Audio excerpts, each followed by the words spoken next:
Welcome, welcome, welcome. Cook with নাসিমাতে সব্বাইকে আবারও একবার ওয়েলকাম। আমি নাসিমা প্রতিদিনের মতো চলে এলাম আজকেরও আবার একটি নতুন রেসিপি নিয়ে। আজকের করব ট্যাংরা মাছের তেল ঝাল। খুবই সহজ বানানো এটি। তাহলে চলুন একবার দেখে নেওয়া যাক ট্যাংরা মাছের ঝাল রেসিপিটি।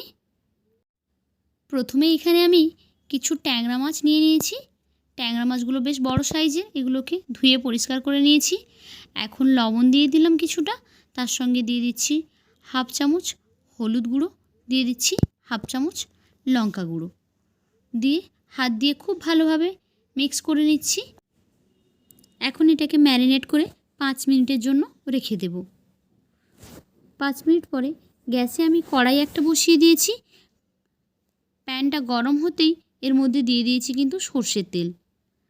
আর যে ম্যারিনেট করে মাছগুলো রেখেছিলাম সেগুলোকে এখন এর উপরে দিয়ে দিচ্ছি। অল্প অল্প করে এইভাবে আমি এগুলোকে ফ্রাই করে নেব। ট্যাংরা মাছ কিন্তু তেলে দিলে খুব ফাটে, সেই জন্য একটু আমি ঢেকে দিলাম, তাহলে আর তেলটা ঠিকরে ঠিকরে আসবে না। এখন একটা সাইড হয়ে গেছে, আমি আর একটা সাইড উল্টে দিচ্ছি। দেখুন খুব সুন্দরভাবে লাল করে কিন্তু আমি এটাকে ভেজে নিয়েছি। ট্যাংরা মাছ ভাজার সময় কখনোই বেশি তেল দেবেন না, অল্প তেলেই মাছটাকে লো ফ্লেমে ভাজবেন।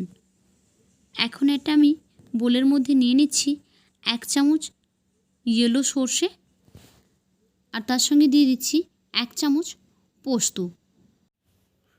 সর্ষে আর পোস্তর সঙ্গে অল্প একটু লবণ দিয়ে আমি একটা পেস্ট বানিয়ে নেব। আপনারা এটাকে শিলপাটায়ও বেটে নিতে পারেন।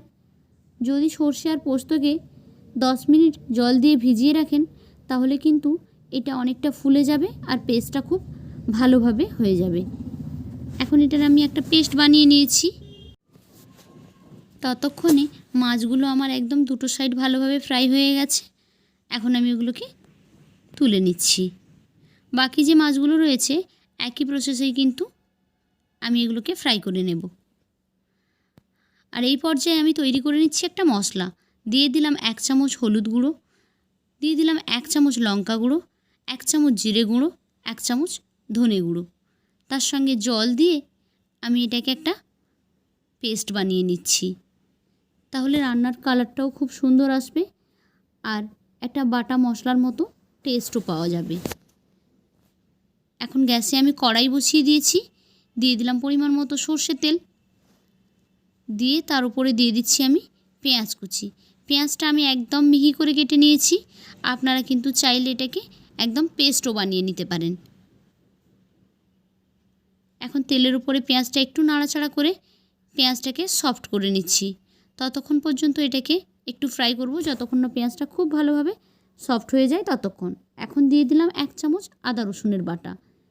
আদা রসুন বাটা দিয়ে আবারও মশলাটাকে খুব ভালোভাবে কষিয়ে নেব, যতক্ষণ না আদা রসুনের কাঁচা গন্ধটা চলে যাচ্ছে ততক্ষণ পর্যন্ত। আদা রসুন আর পেঁয়াজটা এখন খুব ভালো রকম করে ফ্রাই করা হয়ে গেছে, তাই আগের থেকে তৈরি করা মশলাটা এখানে ঢেলে দিলাম।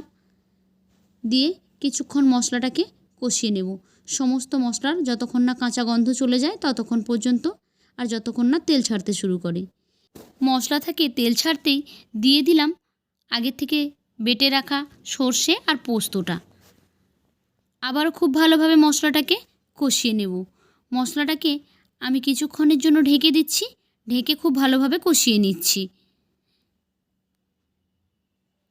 এখন মশলাটা দেখুন কষানো হয়ে গেছে, মশলার উপর থেকেও তেল ছাড়তে শুরু করেছে। এবার এর পর্যায়ে আমি দিয়ে দিচ্ছি স্বাদ অনুযায়ী লবণ। লবণটা দিয়ে এবারে যে মাছগুলো ফ্রাই করে রেখেছিলাম সেগুলো এর মধ্যে দিয়ে দিচ্ছি। আমি এখানে আগে মাছগুলো দিলাম, আপনারা কিন্তু জলটা দেওয়ার পরেও মাছটা দিতে পারেন। আমি এখানে সব মাছগুলো আগে কড়াইতে সাজিয়ে নিলাম, নিয়ে আমি ওপর থেকে জল দিয়ে দেব। যতটা গ্রেভি রাখতে চান সেই অনুপাতে জলটা দিয়ে দেবেন। কড়াইটাকে আমি এভাবে একটু নাড়িয়ে নিচ্ছি, নিয়ে এখন ঢেকে আমি এটাকে 7 থেকে 8 মিনিটের জন্য লো ফ্লেমে রেখে দেব।